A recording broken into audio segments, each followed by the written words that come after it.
চলে আসলাম স্কাইফল রেস্টুরেন্টে। ঈদের প্রথম দিন স্কাইফল রেস্টুরেন্টে গিয়ে এমন চরম লেভেলের একটা বিপদে পড়ছি, লাইফে কখনো আমি এরকম বিপদে পড়িনি। তো ঈদের প্রথম দিন চলে গিয়েছিলাম স্কাইফলে, এত পরিমাণ ভিড় ছিল। এই লাইনটা দেখতেছেন পুরোটাই হচ্ছে লিফটে ওঠার লাইন। যাই হোক, কে কে গিয়েছেন স্কাইফলে সবাই কমেন্টে জানাবেন। এত পরিমাণ ভিড় ছিল ঈদের দিন যে একটু পিকচার ভিডিও তোলার জায়গা ছিল না।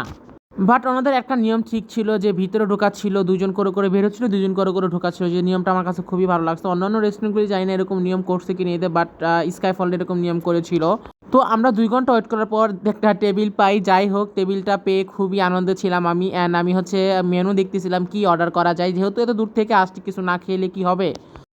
রেস্টুরেন্টের ভিউটা খুবই সুন্দর ছিল, ক্লাসিক অ্যান্ড অ্যাস্থেটিক পিক দিচ্ছিল। আপনারা যারা যারা জানায় তারা এখন যেতে পারেন, এখন খালি পাবেন। বাট ঈদের টাইমে কোনো অকেশনে কোনো হাইপ তোলা রেস্টুরেন্টে যাবেন না, এখানে অনেক পরিমাণ ভিড় থাকে। আমরা হয়তো পারে কোনো ঈদের টাইমে আর কখনো বের হওয়া হবে না।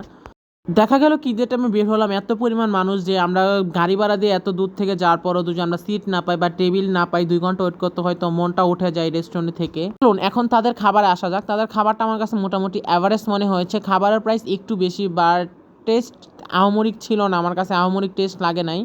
যেসব রেস্টুরেন্টগুলি হাইপ তুলে এগুলো খাবার দেখবেন মানগত ভালো থাকে না, বাট যে নর্মাল রেস্টুরেন্টগুলিতে গেলে দেখবেন খাবারের মান খুবই ভালো পাওয়া যায়, 100-100 পাওয়া যায়।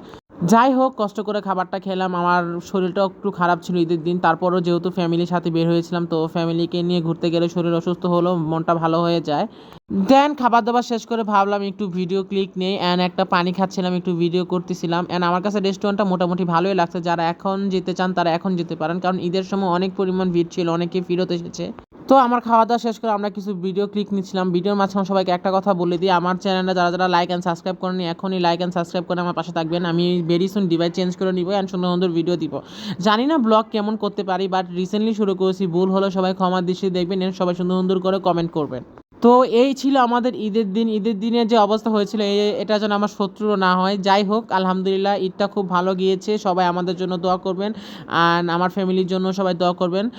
সবাই ভালো থাক, অ্যান্ড আমার ফ্যামিলি অ্যান্ড আমার জন্য সবাই দোয়া করবেন। অ্যান্ড সবাইকে একটা কথাই বলার আছে, যারা যারা রেস্টুরেন্টে যান তারা ঈদ ব্যতীত যাবেন প্লিজ, কারণ এত পরিমাণ ভিড় হয়, রেস্টুরেন্টে পা রাখার জায়গা হয় না।